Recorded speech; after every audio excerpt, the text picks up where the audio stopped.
Hello everyone, जय Hind. Chapter 3 living with Himalayan master. इसमें स्वामी रामानंद जी बताते हैं कि जो उनके गुरु थे वो पूरे इंडिया में बड़े फेमस हो गए थे। उसके पीछे एक बहुत बड़ा कारण था।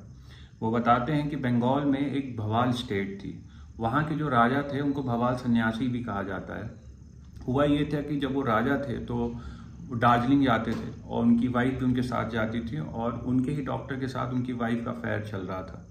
और डॉक्टर कोबरा पॉइजन, उनकी वाइफ उनके साथ मिलकर डॉक्टर के साथ उनको कोबरा पॉइजन इंजेक्ट कर रहे थे बॉडी में। 2 महीने में उनकी मौत हो जाती है। लेकिन मौत होती जब उनको जलाया जाता है तो उनकी बॉडी बह जाती है, क्योंकि दार्जिलिंग में पानी बहुत गिरता है, हम सबको पता ही है ये बात। और नीचे क्या होता है कि स्वामी रामानंद जी के जो गुरु जी होते हैं वो अपने शिष्यों के साथ तपस्या कर रहे होते हैं। तो जब बॉडी आती है तो वो अपने शिष्यों को कहते हैं इसको खोलो, ये मेरा शिष्य है और ये जिंदा है, ये डीप अनकॉन्शियस स्टेट में है और इसकी मौत नहीं हुई है। और बॉडी खोलने के बाद 2 घंटे में उनकी पूरी वो जिंदा हो जाते हैं, सांस लेते हैं, लेकिन उनको पुराना कुछ याद नहीं होता। स्वामी रामानंद जी के जो गुरु जी हैं वो ये भी कहते हैं कि ये कुछ साल बाद अपनी बहन से मिलेगा, इसको सब याद आ जाएगा, तब तक हम लोग को निकल लेना चाहिए। तो स्पिरिचुअलिटी का पूरा भवाल सन्यासी को समझा के उनको स्वामी रामानंद जी के गुरु जी कहते हैं कि अब तुम एक काम करो, देश के बाकी हिस्सों में भी जाओ और बाकी संत महात्माओं से भी सीखो। तो इसी चक्कर में वो एक दिन भिक्षा मांगते मांगते अपनी बहन के घर पहुंच जाते हैं और 6 घंटे में उनको पूरी याददाश्त आ जाती है। वो जाके कोर्ट में केस करते हैं कि भाई मैं यहाँ का राजा हूँ, मेरे साथ ये सब हुआ है। और स्वामी जी गवाही देने तो नहीं जाते, स्वामी रामानंद जी के गुरु जी, लेकिन वो अपने 2 शिष्यों को भेजते हैं।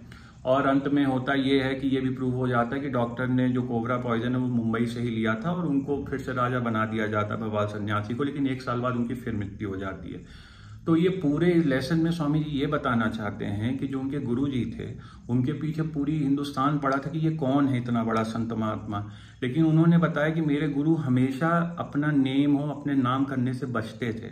उनका इन शॉर्ट ये बताना है कि एक संत की सबसे बड़ी पहचान होती है कि वो कभी भी अपना नाम नहीं करना चाहता, क्योंकि एक बार आप एक इनलाइटेंड हो जाते हो तो आपके डीप अनकॉन्शियस माइंड में ये होप रहती है कि मेरा नाम हो।